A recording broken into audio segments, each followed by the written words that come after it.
Bon, alors l'histoire de l'éducation en français dans le sud-ouest de l'Ontario remonte au 17e siècle.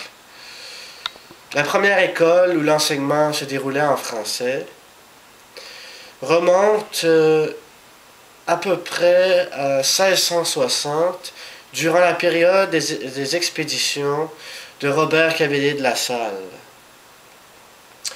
Avec la permission des Iroquois, il fonda un établissement qui comportait une maison convertie dans une école à l'emplacement actuel de Kingston. On se rappelle tous du règlement 17, au début du 20e siècle, où les francophones de l'Ontario se sont battus, une bataille longue et ardue, pour un droit, le droit à l'éducation en français. Par la suite du règlement 17, les francophones du sud-ouest de la province ont dû continuer à lutter pour prendre avantage des lois 140 et 141, passées en 1968, qui permettaient la création d'écoles secondaires de langue française. Et éventuellement, ils ont pu prendre leur place.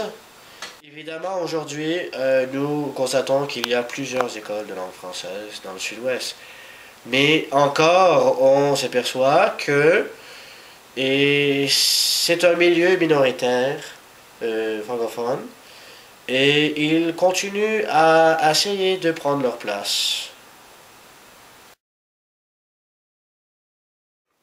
Qu'est-ce qui m'a influencé à me migrer vers le sud de l'Ontario?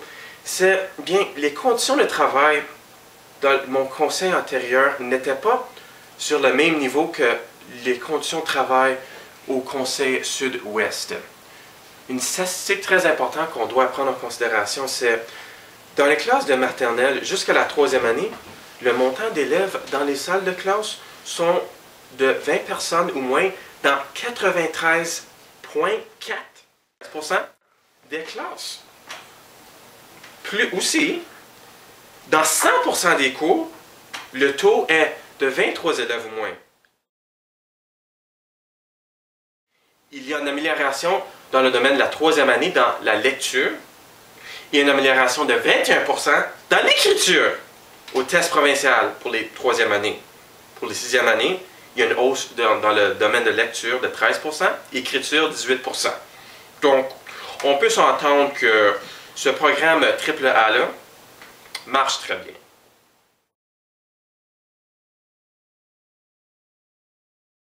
Bonjour. J'aimerais savoir quels sont vos projets futurs. De dépenser 2,3 millions de dollars. Ah, d'accord. Et comment allez-vous faire ça? Plus précisément, nous allons ouvrir des nouvelles écoles élémentaires. Nous allons aussi développer des nouvelles stratégies pour augmenter le rendement de nos élèves en littératie. Et nous allons également développer de nouveaux programmes visant à répondre aux besoins des élèves à cas particuliers. Mon nom c'est Georges, je suis l'athlète de l'année à l'école secondaire Lessard. Je trouve ça important d'avoir beaucoup d'organismes qui encouragent la francophonie, comme les tournois franco-ontariens. C'est le fun d'aller jouer des tournois où tout le monde parle en français, on va dans des hôtels, on parle en français, on se donne la main en français, ça fait différent, c'est le fun. Dans la région qu'on se retrouve en ce moment, c'est très difficile à trouver une communauté complètement francophone. Notre milieu à nous est plutôt anglophone. Les Français sont un petit peu plus rares de minorité. On essaie de promouvoir la langue. J'essaie de garder cette partie-là avec mes enfants. Les enfants, quand ils viennent de l'école, je leur parle français. Mon mari leur parle anglais. Ça leur permet d'être bilingues, mais la façon de bien parler en français, on va juste retrouver ça à l'école. Salut!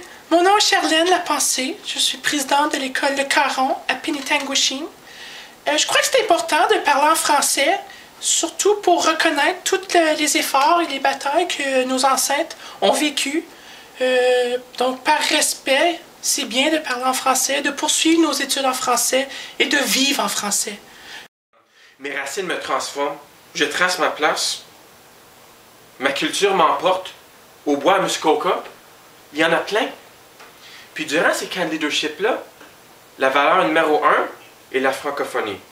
On intègre la francophonie en chanson, on intègre la francophonie en lecture, on intègre la francophonie aussi en prière. C'est quand même un conseil catholique, donc on peut s'entendre, le côté spirituel doit aussi être développé dans ces camps en question.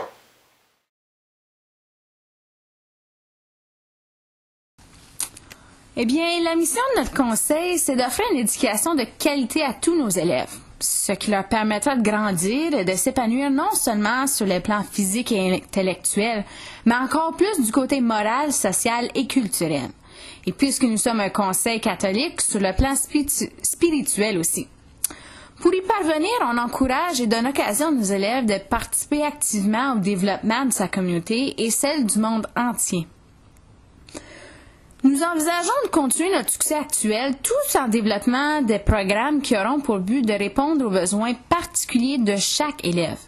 Nous espérons aussi d'élever le pourcentage de réussite en lecture et en écriture. On est actuellement en état de planification d'ouvrir une nouvelle école élémentaire, une dépense d'environ 2,3 millions de dollars. Je tiens certainement à féliciter le conseil scolaire pour d'avoir franchi son 10e anniversaire l'an passé. Je suis très fière de ce que nous avons accompli ensemble et je suis convaincue que nous continuerons ainsi. Je remercie les conseillères et conseillers scolaires, le personnel, les élèves, les parents et alors toute la communauté catholique de langue française du Sud-Ouest pour leur engagement dans la plus importante de ces projets, celle de promouvoir cette langue et culture que nous sommes si fiers d'en faire partie.